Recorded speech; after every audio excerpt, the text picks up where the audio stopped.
Bem, pessoal, vamos de BTC no fim de tarde desse sábado, 23 de setembro. Agora na Espanha, 20 horas e 49 minutos. No Brasil, 15h49 da tarde. Gente, a BTC aqui no diário tá um tédio. Agora a gente está estressando as uppers. Vocês veem que a gente não consegue esgarçar a upper, criar aquele degrauzinho assim ascendente. Bate ali na upper e volta para VWAP. Tá, a gente está enfrentando essa resistência. Mas o final de semana ainda está no meio, no 4 horas a gente consegue entender melhor essa movimentação. A BTC fatalmente vai ficar aqui acumulando como no bico de uma figura triangularizada, formando fundos ascendentes, topos descendentes, até a abertura dos futuros da Ásia. A gente está ali nesse momento estressando a upper e é bem provável que ela acabe acumulando de volta para o patamar da VWAP, que está lá em 26.590, um pouquinho abaixo desse patamar. A gente está sem força para promover aquela explosão.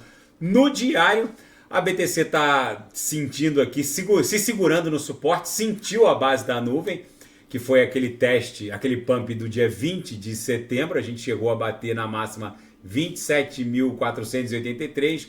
Recuamos, agora a gente está sentindo o suporte imposto pela mediana do canal de Keltner, mas na esteira da abertura dos futuros da Ásia, né, de Japão, China, já no final da noite desse domingo, já vai ser madrugada no Extremo Oriente, é bem provável que a BTC vá ganhar alguma musculatura em termos de volatilidade e sair desse range ridículo em que ela se meteu. Vocês veem que ontem já não teve muita volatilidade e a banda de volatilidade já ficou engolfada pela de anteontem, e hoje a microvolatilidade já está engolfada pela de ontem. Isso é o que eu chamo de um silêncio que precede um grande esporro.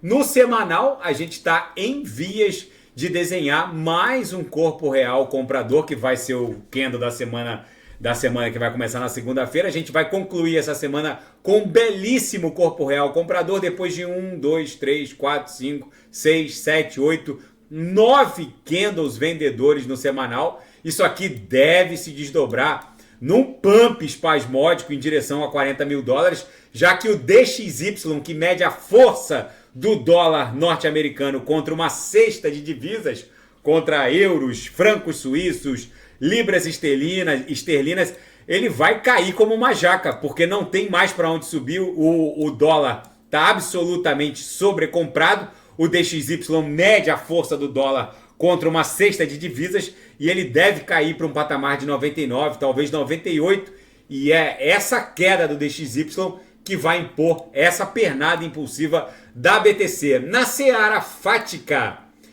o bilionário Anthony Scaramucci, fundador e dono da Skybridge Capital, alerta que a aprovação de um ETF de BTC no mercado spot vai pegar muita gente de surpresa. Poucas pessoas conseguem entender o caráter de oferta limitada da BTC, que só produz atualmente 6 bitcoins por bloco a cada 10 minutos. A partir do próximo halving, que vai acontecer entre abril e maio de 24, isso vai cair para 3 BTCs por bloco a cada 10 minutos.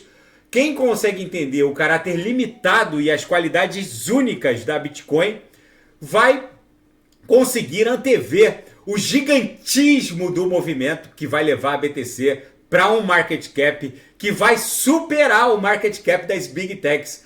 Provavelmente o market cap da Bitcoin pela primeira vez vai superar o market cap de uma Apple, de uma Nvidia, de uma Amazon. Vai transpassar com alguma facilidade o patamar de 2, 3 trilhões de dólares. E o Scaramucci alerta que pouca gente consegue entender que o centro gravitacional financeiro global vai ser ligeiramente desviado.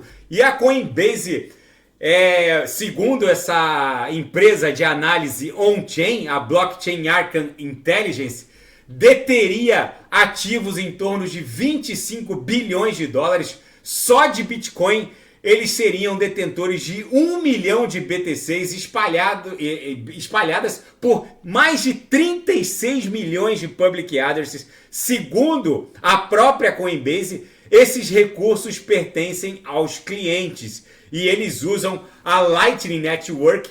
através de um sistema robotizado para gerenciar toda essa fortuna. Enfim, a Coinbase não confirmou nem negou que esses recursos lhe pertenceriam, mas eles afirmaram que boa parte disso está sob custódia. Na verdade, eles estão custodiando recursos de terceiros, porque a Coinbase, apesar de possuir um roll-up, né, uma solução de camada 2 rodando na rede Ethereum, eles também são uma grande CeFi e administram recursos de terceiros. E uma cidade sul-coreana, Busan, quer se transformar numa espécie de vale do silício da tecnologia blockchain. A segunda maior cidade da Coreia do Sul, Busan, está ativamente se preparando para se tornar um centro de tecnologia de ponta em pesquisa e desenvolvimento de tecnologia blockchain. Enfim, é o novo normal. E na seara geopolítica e finanças internacionais, uma reunião pouco divulgada, que vai acontecer até de forma meio escamoteada, entre a secretária do Tesouro norte-americano, outros chefes de órgãos reguladores dos Estados Unidos e grandes empresas, os principais reguladores norte-americanos, os chefes dos órgãos reguladores, a Janet Yellen, a secretária do Tesouro, e representantes de grandes empresas vão se reunir a portas fechadas na próxima sexta-feira, para criar um rótulo de instituições ou corporações grandes demais para falir. Não foi dado nenhum alarde sobre o efetivo desígnio ou propósito dessa reunião, ou o que esses reguladores pretendem com isso, mas o que pôde ser adiantado por esses jornalistas, a Cilla Brush e o Austin Weinstein, da Bloomberg, é que os Estados Unidos estão se preparando para um novo crash e eles vão atribuir uma etiqueta, um rótulo de corporações grandes demais para falir, que vão ter acesso a créditos ilimitados e possivelmente a um sistema de salvamento estatal único, que vai criar uma espécie de grande avenida, um grande pavimento para recursos e apoio ilimitado do governo. Enfim, é bem provável que a próxima crise, que será a mãe de todas as crises, que é a crise do endividamento ad infinitum do governo americano, já esteja batendo ali as portas de leve nos reguladores norte-americanos. Essa tal dessa mãe de todas as crises, em algum momento vai encontrar um ponto de inflexão. É óbvio que a dívida norte-americana, que está indo para 35 trilhões de dólares e o PIB está estagnado em 20 trilhões, nunca vai ser paga. Mas os juros dessa dívida, obviamente, precisam ser pagos. E, de repente, seja uma primeira movimentação nesse sentido. Essa reunião não foi alardeada, mas esses jornalistas estão tentando escrutinar o que estaria por trás dessa etiqueta de grande demais para falir, que vai inclusive abranger empresas de fora de Wall Street. E a coalizão ocidental militar, a OTAN, começa a dar sinais de rachadura. O primeiro-ministro polonês disse na cara do Zelensky, presidente ucraniano, que ele nunca mais deveria insultar os poloneses. O primeiro-ministro da Polônia disse ao presidente ucraniano Zelensky nessa sexta-feira para não mais insultar os poloneses, mantendo uma retórica dura, e abandonou o acordo de grãos que vinha mantido com o compromisso de comprar a safra ucraniana. A Polônia decidiu na semana passada prolongar a proibição das importações de cereais ucranianos. Enfim, parece que a OTAN e alguns integrantes da OTAN começam a sentir os efeitos da fadiga e o Putin começa a jogar um grande jogo de xadrez com o Ocidente. E a Receita Federal norte-americana, a IRS, Internal Revenue Service, vai caçar quem vendeu ingressos para o show da Taylor Swift, quem comprou ingressos para o show da Taylor Swift, revendeu e não pagou os impostos.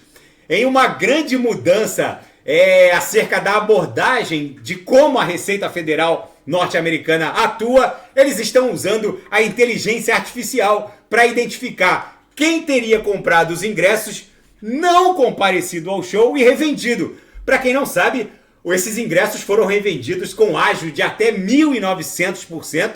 Muita gente boa pagou algo em torno de 400 a 600 dólares pelo ingresso e revendeu por mais de 7 mil dólares. Enfim, é o novo normal. Receitas federais fazem isso, buscam aumentar a arrecadação. A BTC, aqui no gráfico diário, sentiu o peso da base da nuvem, mas eu ouso afirmar que o próximo teste vai furar e vai buscar essa congestão aqui entre 31 mil dólares e 31.804. Na projeção, a nebulosidade avermelhada perdeu bastante espessura, o que indicia que vem uma bela nebulosidade esverdeada e os compradores estão retomando o controle da BTC. Tudo vai depender de como a Bitcoin vai se comportar a partir de segunda-feira, em que o nosso candle ali no semanal vai iniciar o seu desenho. Provavelmente a gente vai superar a upper da banda de VWAP mensal no semanal e iniciar essa pernada em direção a 40 mil dólares. Tá bom, pessoal? Se nada fugir do script, eu volto amanhã para analisar a própria BTC. Fiquem com Deus e quem quiser sugerir alguma análise é só colocar nas mensagens abaixo. Até amanhã, grande abraço, fiquem com Deus.